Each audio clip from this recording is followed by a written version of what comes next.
Thaina mamangai matam amada khul amada sanahal kauba nupa ama leirame. Sanahal suba nomba yamna kalle. Sanahal nupi ani lolame. Magi nupi ahangi mamingna asangbi aduga nupi atombi adugi mamingna ayingbi haina kaurame. Sanahal gi mamana asangbi bu mamau oiba yamna pamjake. Aduna sanahal na asangbi bu lawkibani. Madugi matungda ayingbi lawrakibani. Asangbi na ayingbi thina taurame. Minaya magumna thabak sizinarame. Asangbi isaw yamna langi machinsu yamna kalami adubu ayingbi di ing tapche. Mache na ngangbada nongmata chin hangkat na khumlamde. Sanahal na magi nupi ani bu chap mana na nungsirame.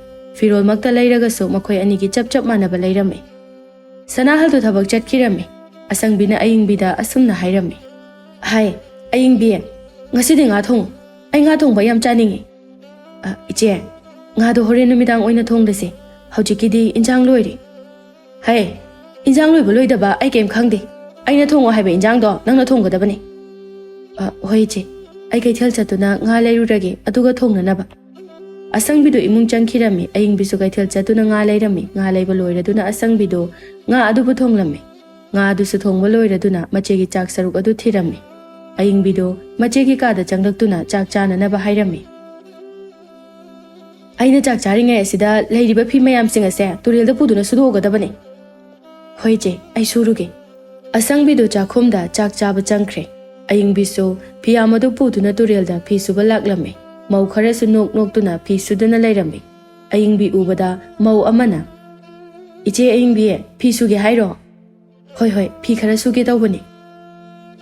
Aikhogi nakta susila oi che ayingbi. Aikhogi nakta suradine awabaga loina kaudoi Ayingbi su mau singa dugi manakta phi singa do surame. Mau amana. Iche ayingbi ngasidi kai injang charage. Chak chadri. Haima, yam thengina. Akhoidi chak amuk lamaka dawre iche. Phi se kanghawraroina phi se hana sudoaga kona charage tawbani.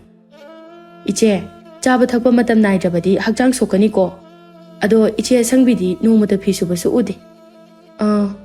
Madi yumda kaidawraga lege. Aidine, iche sangbido. Yumgi thabaka amata tarungadaba mande. Tawida. Yumgi thaba ayamba ichena tawba ngaktani. Asumna mausing aduga ayingbiga wari sanarami. Ayingbina phi suba loiduna yumda karaklame. Polangkhok aduda phi singdo phawdoklamlaga chakhumda changlakpada. Chakhum adu lukhak chagumna pungchai chaiduna lairame. Ayingbi chak chage haiduna chaphuda phaklubada chaphuda chak amata yawramdre. Asangbina loina chathokduna lairamle. Ayingbi lukhak chagum chairiba sing adu singjilame aduga ko lukhak fengtoklaga magi kada changduna ngaihak pothage haiduna tawrame. Ayingbina phamung aduda hipke haiduna hek tawrambaga mapandake asangbina ayingbi bu kana kaurame. Ayingbi su taraduna mapanda thorae. Iche kai haige. Nangbu imungda kaidawraga lege. Sumang mangon chairibase namitu udabra. Nang yam thuna wai sijalo. Hoi che, ai sijalage. Ayingbina wai sijalame. Asangbidi tumba yaba makhai tumluraga laikai koiba amuk chatkirame. Imungi thabak mayam adu ayingbi matomtana hotnarame. Numidangi matam oiraduna sanahal su mayumda halaklame. Mapuroiba halakpa ubada asangbido makhol nautha sanaduna. Nupa hanbira abo. Khongkhu chamthoknaba ising asaba lawthoklukhi ngahakta lebiramu. Asi haiduna asangbido imung changduna ising asaba puthoraklame. Sanahal asangbida yengduna. Aikhoigi chakti thongkhrabro nupi. Chakti inauna thongba hore. Adu nupa aigi sanagi lik achawba amta sabiyu ko. Imanabi singdi sanagi lik achawba le. Aigi di lik mari macha sinatana amata laide. Chathokhothokpada yam nungaiteba. Nupi hadakdi nadaya machar. Mathang thada sel khara phangningai le. Madugi sel ado khara phangbaga. Nangiga nanaw nupigiga lik achawba amamamdi sabigi haina aisu khalibani. Inawgi di karigi sadoiba. Madi yumdagi su chathokpa nate. Nupi nangi saraga magi sadabado nungaiba haunade. Saradi nakhoi anigi punna sagadabani. Adumna wari saringaida ayingbido imungdagi thorae. Nupa khongkhuto hamdokpiro chak sulore chak thinanaba tawrage. Hoi thiramo kuiroida. Asumna numito chak ising chaduna pothanarame. Madam khara laibaga asangbido tha leplame. Asangbina tha lepa ikuidana ayingbisu tha leplame.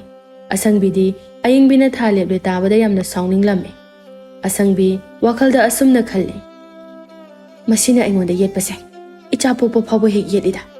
Mana miroliba angangse nupi oina poklabadi phakranida aduga aina miroliba angang asina nupa oina poklabadi lairiba lan thum pombase aigi loina oirani asangbi adumna wakhal khanduna lairingaida ayingbi aduso asangbi gi kada lakdona iche ngasidi yumda ngakta chalugi imado masangamde na paula ame noina ma masangam draga kaidaurage ai thabak chatoini yum sangnaba mi laite aduna nang chatpa yare yum sangnam gadabani iche kuirui ngai hakhaktani hai minai nubi nangna egi chinthakta yamna khumningbra aina chatpa yare hairidi yare chatlamdai sida nasakto uraga daw yare imung chamkhro chalo ayingbidu kariso haibadi ngamda imungda changkhirame asangbidu keraga mapi phajaba setuna chatkirame asamna matam khara haukibana asangbi adu makum matha suraduna angang unabi amaibi amana machanupi ama unarame sanahaldo machanupi ama phangjaba aduda yamna haraurame ayingbi so haraujarame sanahalna machanupi adugi maming thoisana haina kaurame asangbido mana nupi poklabanina ayingbina machanupa poklabadi lairiba lanthom pumba angang adugi oikragani khanbada leifam khanglamde angangi ningtha sunanaba asangbigi mapamdagi mi amata laklamde angangi ningtha pumba tha yamlabi ayingbina surame machegi seba sa tawbirame asangbina tha ahum subaga ayingbido angang unabi amaibina machanupi ama unarame asangbidi ayingbido nupa pokja haiduna yamna haraurame sanahaldi machanupi amaga phangjare tabada yamna haraujarame sanahalna machanupi atombi adugi mamingbuna thoinu haina nushina kaubirame ayingbidi angang unaba nongan baga angang ningtha ado mana surame asangbina hanna phawba hek yengbiramde sanahalsu ayingbigi mateng pangbirame madu ubada asangbido yamna saunginglame asumna matam khara haukhre asangbigi machanupi thoisana yamna kapkali lekai minaso thoisana bu lobiramde ayingbigi machanupi thoinudi lekai gi mina yamna nungsinarame ngaihak yumda leiramde amana amukpu tawrame madu ubada asangbidi khoidau thetlamme nongma ayingbina mache asangbida iche angangse amukta paibiramuba horengi chengchara leiti ai kaidagi phawkita khaige kariye nangi nachado laukaina aigi icha pamise nang namito udabra ha tanja aduda mau ani khak thoinubu lawba laklame iche ayingbi thoinubu tumlibro ai khoise thoinu uningman khiduna laklibani mau amana haima thoinu di tumdrini he ai khoi ubada nokli se yengune kayada nu sidun iche ayingbi nangi phau khai ga dabudo khairo thoinu se khoi pukhrage ase haiduna mau ani aduna thoinubu buduna chatkhirame asangbi magi machada hanna yenglamdabida chatkhiba aduda yamna saunginglame asangbi sauna laikai se mathau leitabi mau yamna leire mayum da macha senaraga leigidi haidadana migi angang lobaga sulai yengningdaba numit sinare ayingbidi phau khaiba kaida kakhre asangbidi isau langduna leire matamna asum haukibana asangbidu yamna kanna naduna leirame sanahalna amaibi kaya kauduna yenghalabasu phaba kauba leiramde asangbido taibangpal thadokirame asangbi leitrabada ayingbina macha anibu yengsilame adubo asangbi leitaba chahi onjingaida ayingbido layong khangdaba laina amana nabadagi mahaksu taibangpal thadokirame khulgi ahal kharana asumna hainarame asangbi leitabagi jatra hunbada soidana amuk nongna hunkhibani jatra anirak hunba haibase phatte ahumlak sugali haina hainaribani adunane thabak tawbada cheksinna soidanaba taw hainaribasini aisu asangbi leitabagi jatra hunbada aisu yawe jatra hunba ado soikidana amuk nongna hulibani sanahalse macha apikpa ani siga phanadi waga dawri tawrise asumna ahalsing adu wari sanarame somna mawsing aduna asumna wari sarame sanahalse mahi maya yamna kalamgani aduna oiramgani mangonda leiba nupi anina manung matam chadana siribase ho lai taba mi taiba yamna leibani sanahalse lai oiramgani magi nupi ani do mana chaba soidana oiramgani ho aina tabadadine asangbi jatra hunbado soiki haina tai adugini haina so haine mi singdu magi thokpa pangangda ngangnarame sanahal haujikti magi nupi ani mak leitrabani macha ani bu mana senarame mina sanahal bu nupi thina na ba hairabaso sanahal na yaramde sanahal na yamna wana macha ani bu chauna na ba yoklame Thoisanaga Thoinugasu Chawraklami adubu Thoisanadi mama laurami mabuk kaya phatlamde. Thoisanana manau nupi Thoinubu nungsiramde. Magi yeknabani haina khalami adubu Thoinudi mabuk mapau yamna pharami migi matengsu yamna pangdami. Thoinuna machebu yamna nuksizarami. Machena haiba thabak khudingmaksu Thoinuna tawrami. Nongma Thoisanado makhoi khulgi thembung kauba nupa amada chelami. Thembungsi yamna thabak suningdaba nupa ama oirami. Imungsu yamna warami, machil manausu yamna yamlami. Sanahalsu machana pami haiduna chenkrabanina luhongbiragya haiduna khalami. Asumna numit aphaba ama yengduna Thoisanaga thembunga luhonglami. Thoisanado mawama oibagi thabak amata tawramde. Tumbaga chabaga tawduna ta lairami. Thembungi mama Sakhi ado mamogi matawadu ubada isaw yamna langlami. Sakhi isaw langduna imungi thabak loishele. Sakhi aiki laibag asibu kari laibagno. Icha phagi khwaidagi tanba icha ama hek puklure. Mau laklaga khara phagadra hairaga. Mausina amuka hina tankre. Masana chabagi kolu khak phawba hek phenglingdi. Mana yumasida hek lakpa numit adudagi. Chakhumda changduna chak thongbaga amuk phawba hek udri. Asuk yamna tanba mau asibu kari mauno. Mama mapana kari mata takpi tambiraktabra. Sakhina ngangliba mayamda Thoisana su tarami. Thoisana magi kada lairambadagi manemgi manakta laktuna asumna. Kaino imana ngangliba mayamduba.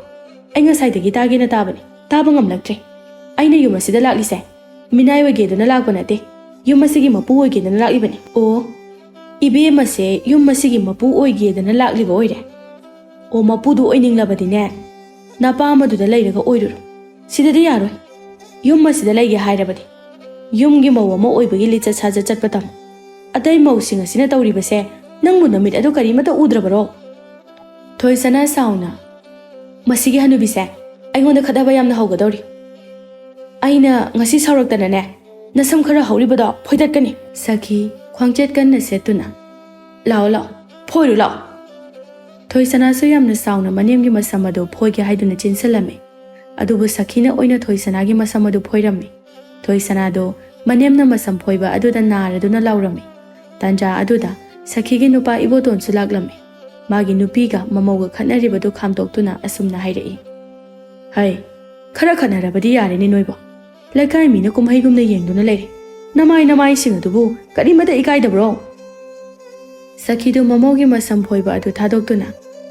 Haukhodana yamda haukho. Ngarangi ngakha nangnasu Sakhi aingonda khanabaga su hobo saradana.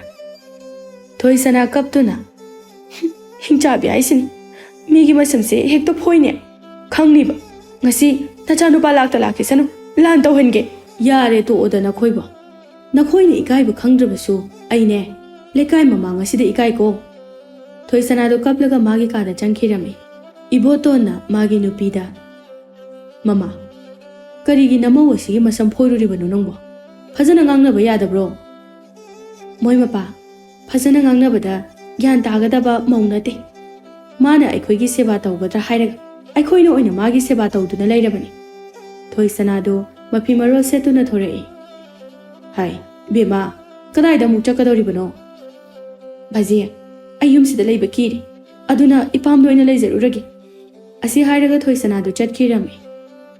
Moi mapa khamlunu chading laga chachasan mapamda leizarurasani ma leitraganane thabak hena komlani asumna ibotonda Sakhiga su wari sanarami. Thoisanado mapamda laktuna mapada seran turan paw mayam ama tamsilami. Baba nachayumduda amuk hana hanba ngamlaroi. Aibu yamna otpi makhoine ngasisu aigi samse phoiduna napamda chakro haiduna hairibani. Aisu khangba yabadi khangmani khangba ngamlaktre. Ibema Ahanga manaba yade. Makhoina phana ngang chairabasu makhoiga manaroidabani. Makhoina nganglibado nangi phana nabani. Nangna halaktuna leiba haibase laikai asigi mamangda phajade. Babagi se nachabu yumasida leheningdabagi waro. Haima ichabu yumsida leheningdabagi wa natene. Nang aina pokpa icha oiragasu sagai onkrabani. Baba aidi khangde aidi yumaduda amuhana chapa ngamaroi. Tanja aduda thembungdo laklami. Thembung maku ubuda khurumlami. Sana halna yare. Thoisana kaigino nangna aingonda kemta hairamdana chalide. Nang chake hairasu aingonda hairamaga chapa yadro. Thoisana thembungda sauna yengduna. Honda khoigi namaduna aigi samse phoiduna yum adudagi tanthoraqlibani. Nakhoigi yum aduda ai amuk hana khongul taroi harisini. Adudi aidi kamai tawba. Nangsu ngasidagi yum asida leiradabani. Na yum aduda amu hana chapa yaroi. Asumna numit asidagi thoi sanaga thembunga do yum aduda leirammi. Makhoi ani do yumgi thabak amata yauramde. Tumbaga chabaga tawduna dumak leirammi. Yumgi thabak pumba thoinuna tawrammi. Thoi sanaga thembunga gi mafi marol amotpasu thoinuna surammi. Sanahalsu lausingi matam oibana labuk chatuna thabak surammi. Makuna labukta chatuna thabak suriba ado thembung nong matam mateng pangramde. Sanahaldo labukta chatluraga halaklammi. Thembungsu koiba yaba koiruraga halai maku ubada. Baje labuk chaloiro. Hai noina pham duna leirabanina ahal oiraba aina labukta chatpa tabanine. Thembung noksinaduna. Angangai khoina yum asigi ahal leina thabuk subuda nungaitaba baji leitragabudi aina loina tawradabani. Tanja aduda pisaksu laklami. Sanahal pisak ubada. Karinone itaw. Ngasidi itha thajadana itawna aigida lengakpobu kari leirage. Itaw. Aise itawgu wari ma sanage duna laklibani. Itaw. Pidasida phambiyu. Kari warino itawna sanase hariduba. Itaw. Aina laklise ataigi nate. Aina thabak suba yumbu aduna. Icha thoinu se. Mamo oiningi haiduna adum haiduna leiram. Itaw. Icha thoinu do yumadugi mo oirabadi yamna nungaina leigani. Itaw. Adudi yam phaba wani. Aina kallingai asida icha thoinugi mafam ama khangrabadi ai sirabasu yare. Itaw. Adumna hainuda. Chahi chama hena punsi kigadabani. Thembungdo makhoina sanariba wari singado magi nupida tamlami. Nupi. Aikhoi thoinuna luhongkhrabadi yumgi thabak sing asidi kanana tawdoiba. Aduni nupa luhongba ase thingdaba yadabani. Matai manaw adu mapagi manakta laklami. Baba kaino aikhoi thoinu luhongani harisibu chumaba. Chumme. Ipana kallingai asida nanaw nupigi mathau mangamase pangthok piramagi. Karaidagi selna aikhoi atombi luhongdoino. Leiramba sel singsu ai luhongbada loina changkhre. Adugidi law ama yolaga honglaga loiredana. Sel leite haiduna bu luhongdaba yabro. Nupadusu yamna phai. Mayum makaisu yamna nungai haina hai. Baba, law yonbadi yaroida. Karigi law yondoiba. Karigi yoloidoribano. Lairiba lanthu mayamse nanaw asigi su saruk yauribani. Thoinu su imungdagi thorai. Thoinu mapabu ubada. Baba, hakchangdo yamna sonthana ure. Hayengdagidi baba labukta chatpiruorno. Labukta chatpada ayoina chatlage hayengdagidi. Ipa karisu tawdeda. Nungsa marakta leirubagini. Numidangi injangdi leirabro. Baba, ngasai lokhongda injingbado. Aduda ngasang khara phare. Adu oina hekta thongjilage. Hoi, thongjilo. Thoinusu imungda changki. Thembunga thoi sanaga so moigi kada watanari. Thoinuna chak thongduna makhoi punna chaminarami.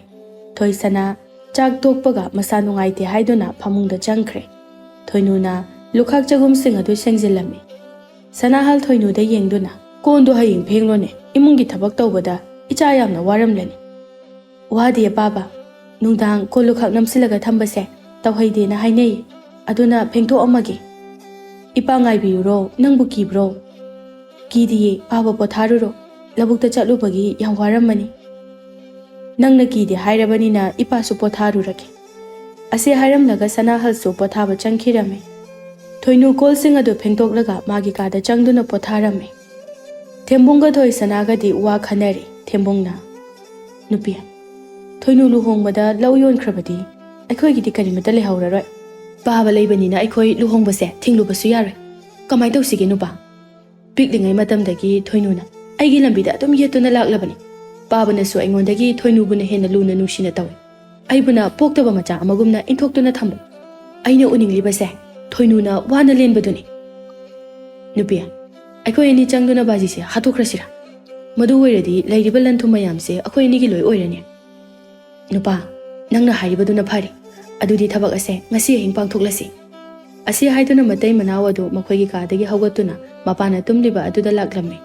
Thembungna sanahalbu monna menduna hatlamme. Sanahal sire khanglabada moigi kada laktuna wa khanarami. Ayukni thoinu donga da hawgatuna imungi thaba ingkhang loisalami. Thoinuna wakhalda khali. ꯑꯩꯈꯣꯏ ꯄꯥꯕꯗꯨꯕꯨ ꯅꯍꯥ ꯃꯈꯩꯗꯤ ꯉꯟꯇꯥ ꯍꯧꯒꯠꯄꯅꯤ ꯍꯧꯖꯤꯛ ꯐꯥꯎꯕ ꯍꯧꯒꯠꯂꯛꯇ꯭ꯔꯤꯁꯤꯕꯨ ꯃꯁꯥ ꯉꯝꯗ꯭ꯔꯕ ꯖꯥꯠꯂꯥ ꯑꯩ ꯑꯃꯨꯛꯇ ꯍꯧꯗꯣꯛꯇꯨꯅ ꯌꯦꯡꯂꯨꯒꯦ ꯑꯁꯤ ꯈꯜꯂꯗꯨꯅ ꯊꯣꯏꯅꯨꯗꯨ ꯃꯄꯥꯒꯤ ꯀꯥꯗ ꯃꯄꯥꯕꯨ ꯍꯧꯗꯣꯛꯄ ꯆꯪꯂꯛꯏ ꯀꯥꯡꯈꯜ ꯑꯗꯨ ꯍꯥꯏꯗꯣꯛꯇꯨꯅ ꯃꯄꯥꯕꯨ ꯀꯧꯔꯝꯃꯤ ꯄꯥꯕꯥ ꯄꯥꯕꯥ ꯀꯧꯕ ꯇꯥꯗꯕ ꯑꯗꯨꯗ ꯃꯁꯥ ꯅꯣꯝꯗꯨꯅ ꯍꯧꯗꯣꯛꯂꯝꯃꯤ ꯑꯗꯨꯕꯨ ꯃꯄꯥꯗꯨ ꯇꯥꯔꯝꯗꯦ ꯊꯣꯏꯅꯨꯗꯨ ꯄꯥꯈꯠꯅ ꯃꯆꯦꯕꯨ ꯀꯧꯔꯝꯃꯤ ꯏꯆꯦ ꯏꯆꯦ ꯑꯩꯈꯣꯏ ꯄꯥꯕꯁꯦ ꯍꯧꯗꯣꯛꯄ ꯇꯥꯗꯤꯌꯦ ꯏꯆꯦ ꯊꯣꯏꯅꯨꯅ ꯂꯥꯎꯔꯤꯕꯗꯨ ꯊꯦꯝꯕꯨꯡꯒ ꯊꯣꯏꯁꯅꯥꯒ ꯇꯥꯔꯝꯃꯤ ꯊꯣꯏꯁꯅꯥꯒ ꯊꯦꯝꯕꯨꯡꯒꯗꯨ ꯆꯪꯂꯛꯇꯨꯅ ꯈꯪꯗꯕ ꯁꯥꯗꯨꯅ ꯄꯥꯕ ꯀꯩꯗꯧꯔꯦ ꯍꯥꯏꯕꯅꯣ ꯏꯆꯦ ꯄꯥꯕꯁꯦ ꯑꯩꯅ ꯍꯧꯗꯣꯛꯄ ꯇꯥꯗꯤ ꯍꯩ ꯅꯪꯅ ꯐꯖꯅ ꯇꯥꯅꯅꯕ ꯍꯧꯗꯣꯛꯇꯕꯒꯤ ꯑꯣꯏꯔꯝꯒꯅꯤ ꯑꯩ ꯍꯧꯗꯣꯛꯀꯦꯁꯦ ꯄꯥꯕꯥ ꯄꯥꯕꯥ ꯅꯣꯡꯉꯥꯜꯂꯦ ꯍꯧꯒꯠꯂꯣ ꯄꯥꯕꯥ ꯊꯣꯏꯁꯅꯥꯁꯨ ꯃꯄꯥ ꯍꯧꯗꯣꯛꯁꯟꯅꯔꯝꯃꯤ ꯊꯣꯏꯁꯅꯥ ꯀꯞꯁꯤꯟꯅꯗꯨꯅ ꯄꯥꯕꯥ ꯀꯩꯅꯣ ꯇꯧꯔꯤꯁꯤꯕꯣ ꯅꯆꯥ ꯑꯩꯈꯣꯏꯕꯨ ꯊꯥꯗꯣꯛꯇꯨꯅ ꯆꯠꯂꯕ꯭ꯔꯣ ꯄꯥꯕ ꯅꯪꯕꯣ ꯊꯦꯝꯕꯨꯡꯁꯨ ꯃꯀꯨꯒꯤ ꯃꯅꯥꯛꯇ ꯆꯪꯗꯨꯅ ꯀꯞꯁꯤꯟꯅꯔꯝꯃꯤ ꯕꯥꯖꯤ ꯀꯩꯅꯣ ꯕꯥꯖꯤꯅ ꯇꯧꯔꯝꯃꯤꯁꯤꯕꯣ ꯑꯩ ꯀꯅꯥꯗ ꯕꯥꯖꯤ ꯀꯧꯗꯣꯏꯅꯣ ꯕꯥꯖꯤ ꯂꯩꯇ꯭ꯔꯕꯁꯨ ꯕꯥꯖꯤꯅ ꯊꯅꯝꯕ ꯂꯟ ꯊꯨꯝ ꯃꯌꯥꯝꯁꯦ ꯅꯌꯥꯅ ꯉꯥꯛ ꯁꯦꯟꯒꯅꯤꯌꯦ ꯕꯥꯖꯤ ꯑꯁꯤ ꯍꯥꯏꯔꯒ ꯀꯞꯁꯤꯟꯅꯔꯝꯃꯤ ꯀꯞꯄꯒꯤ ꯈꯣꯟꯖꯦꯜ ꯇꯥꯕꯗ ꯂꯩꯀꯥꯏꯒꯤ ꯃꯤꯁꯤꯡ ꯑꯗꯨꯁꯨ ꯍꯪꯕ ꯆꯪꯂꯛꯏ ꯊꯣꯏꯅꯨꯗꯤ ꯃꯄꯥꯒꯤ ꯊꯋꯥꯏ ꯌꯥꯎꯗ꯭ꯔꯕ ꯍꯛꯆꯥꯡ ꯑꯗꯨ ꯀꯣꯟꯗꯨꯅ ꯀꯞꯂꯤ ꯊꯣꯏꯁꯅꯥꯒ ꯊꯦꯝꯕꯨꯡꯒ ꯃꯌꯥꯝ ꯃꯃꯥꯡ ꯑꯗꯨꯗ ꯀꯞꯁꯤꯟꯅꯔꯝꯃꯤ ꯃꯧ ꯑꯃꯅ ꯇꯨꯃꯤꯟꯅ ꯑꯁꯨꯝꯅ ꯍꯥꯏꯔꯝꯃꯤ ꯊꯣꯏꯁꯅꯥꯒ ꯃꯥꯒꯤ ꯅꯨꯄꯥꯒꯅ ꯀꯞꯄꯤꯁꯦ ꯇꯧꯁꯤꯟꯅꯕ ꯌꯥꯝ ꯃꯥꯜꯂꯤ ꯀꯞꯄꯤꯅꯤꯅ ꯇꯧꯔꯤꯁꯦ ꯄꯤꯕꯨ ꯇꯥꯕ ꯑꯃꯠꯇ ꯎꯗꯦ ꯑꯩꯁꯨ ꯍꯥꯏꯒꯦꯅ ꯇꯧꯔꯝꯂꯤꯕꯅꯤ ꯊꯣꯏꯅꯨꯅ ꯀꯞꯄ ꯑꯁꯤꯗ ꯑꯩꯈꯣꯏ ꯐꯥꯎꯕ ꯀꯞꯀꯦ ꯇꯧꯏ ꯑꯅꯤꯁꯤꯅ ꯀꯞꯄꯁꯦ ꯎꯔꯒ ꯅꯣꯛꯅꯤꯡꯕ ꯑꯃ ꯌꯥꯎꯏ ꯑꯁꯨꯝꯅ ꯁꯅꯥꯍꯜꯒꯤ ꯑꯔꯣꯏꯕ ꯃꯊꯧ ꯃꯉꯝꯁꯨ ꯄꯥꯡꯊꯣꯛꯂꯝꯃꯤ ꯊꯣꯏꯁꯅꯥꯒ ꯊꯦꯝꯕꯨꯡꯒꯅ ꯃꯈꯣꯏꯒꯤ ꯈꯨꯂꯥꯛꯄꯒꯤ ꯃꯅꯥꯛꯇ ꯆꯠꯇꯨꯅ ꯃꯈꯣꯏꯒꯤ ꯃꯄꯥꯅ ꯍꯤꯡꯂꯤꯉꯩꯗ ꯂꯩꯔꯤꯕ ꯂꯟ ꯊꯨꯝ ꯄꯨꯝꯕ ꯊꯣꯏꯁꯅꯥꯒꯤ ꯃꯤꯡꯗ ꯄꯥꯜꯂꯝꯃꯦ ꯍꯥꯏꯅ ꯍꯥꯏꯅꯕ ꯍꯥꯏꯔꯝꯃꯤ ꯃꯈꯣꯏ ꯑꯅꯤꯅ ꯈꯨꯂꯥꯛꯄ ꯑꯗꯨꯗ ꯌꯥꯝꯂꯕ ꯁꯦꯜꯁꯨ ꯄꯤꯔꯝꯃꯤ ꯈꯨꯂꯥꯛꯄꯗꯨ ꯊꯣꯏꯅꯨꯕꯨ ꯎꯅꯕ ꯂꯥꯛꯂꯝꯃꯤ ꯊꯣꯏꯅꯨꯁꯨ ꯏꯃꯨꯡꯒꯤ ꯊꯕꯛ ꯂꯣꯏꯁꯤꯟꯗꯨꯅ ꯂꯩꯔꯝꯃꯤ ꯈꯨꯂꯥꯛꯄ ꯂꯥꯛꯄꯗ ꯎꯕꯗ ꯊꯣꯏꯅꯨꯅ ꯏꯄꯥ ꯈꯨꯂꯥꯛꯄ ꯏꯄꯥ ꯂꯥꯛꯄꯕꯨ ꯀꯔꯤ ꯑꯔꯨꯕ ꯊꯕꯛ ꯂꯩꯔꯕꯒꯦ ꯊꯣꯏꯅꯨ ꯏꯄꯥ ꯈꯨꯂꯥꯛꯄꯁꯦ ꯀꯔꯤ ꯍꯥꯏꯒꯗꯕꯅꯣ ꯈꯪꯗ꯭ꯔꯦ ꯅꯪꯒꯤ ꯄꯥꯕꯅ ꯍꯤꯡꯂꯤꯉꯩꯗ ꯂꯩꯔꯤꯕ ꯂꯟ ꯊꯨꯝ ꯃꯌꯥꯝ ꯑꯁꯦ ꯅꯆꯦꯒꯤ ꯃꯤꯡꯗ ꯂꯣꯏꯅ ꯄꯥꯜꯂꯝꯂꯦꯅꯦꯍꯦ ꯏꯄꯥ ꯈꯨꯂꯥꯛꯄ ꯑꯩ ꯀꯩꯁꯨ ꯈꯟꯖꯗꯦ ꯂꯩꯔꯤꯕ ꯂꯟ ꯊꯨꯝ ꯄꯨꯝꯕ ꯏꯆꯦꯒꯤ ꯃꯤꯡꯗꯕꯨ ꯄꯥꯜꯂꯕꯁꯨ ꯑꯩꯒꯤ ꯃꯤꯡꯗꯕꯨ ꯄꯥꯜꯂꯕꯁꯨ ꯆꯞ ꯃꯥꯟꯅꯩ ꯐꯔꯦ ꯐꯔꯦ ꯑꯗꯨꯗꯤ ꯑꯩ ꯑꯃꯨꯛ ꯆꯠꯅꯅꯕ ꯇꯧꯔꯒꯦ ꯑꯁꯤ ꯍꯥꯏꯗꯨꯅ ꯆꯠꯈꯤꯔꯝꯃꯤ ꯊꯦꯝꯕꯨꯡꯒ ꯊꯣꯏꯁꯅꯥꯒꯁꯨ ꯏꯃꯨꯡꯗꯒꯤ ꯊꯣꯔꯛꯏ ꯊꯣꯏꯅꯨ ꯅꯪ ꯉꯁꯤꯗꯒꯤꯗꯤ ꯏꯃꯨꯡ ꯑꯁꯤꯗ ꯇꯨꯝꯕ ꯌꯥꯔꯔꯣꯏ ꯃꯄꯥꯟꯁꯤꯗ ꯇꯨꯝꯒꯗꯕꯅꯤ ꯀꯩꯒꯤꯅꯣ ꯏꯆꯦ ꯂꯩꯔꯤꯕ ꯂꯟ ꯊꯨꯝ ꯄꯨꯝꯕꯁꯦ ꯑꯩꯒꯤ ꯑꯣꯏꯔꯕꯅꯤ ꯑꯗꯨꯅ ꯑꯩꯅ ꯍꯥꯏꯕ ꯈꯨꯗꯤꯡꯃꯛ ꯅꯪꯅ ꯇꯧꯕ ꯇꯥꯕ ꯅꯠꯇ꯭ꯔꯕꯗꯤ ꯅꯪ ꯌꯨꯝ ꯑꯁꯤꯗ ꯂꯩꯕ ꯌꯥꯔꯣꯏ ꯏꯆꯦꯅ ꯍꯥꯏꯕ ꯈꯨꯗꯤꯡꯃꯛ ꯅꯅꯥꯎ ꯇꯧꯖꯒꯦ ꯅꯅꯥꯎꯕꯨ ꯌꯨꯝ ꯑꯁꯤꯗꯒꯤꯗꯤ ꯇꯥꯟꯊꯣꯛꯄꯤꯒꯅꯨ ꯅꯨꯃꯤꯠ ꯑꯁꯤꯗꯒꯤ ꯊꯣꯏꯁꯅꯥꯒ ꯊꯦꯝꯕꯨꯡꯒꯅ ꯊꯣꯏꯅꯨꯕꯨ ꯃꯤꯅꯥꯏ ꯑꯃꯒꯨꯝꯅ ꯊꯕꯛ ꯁꯨꯍꯜꯂꯝꯃꯤ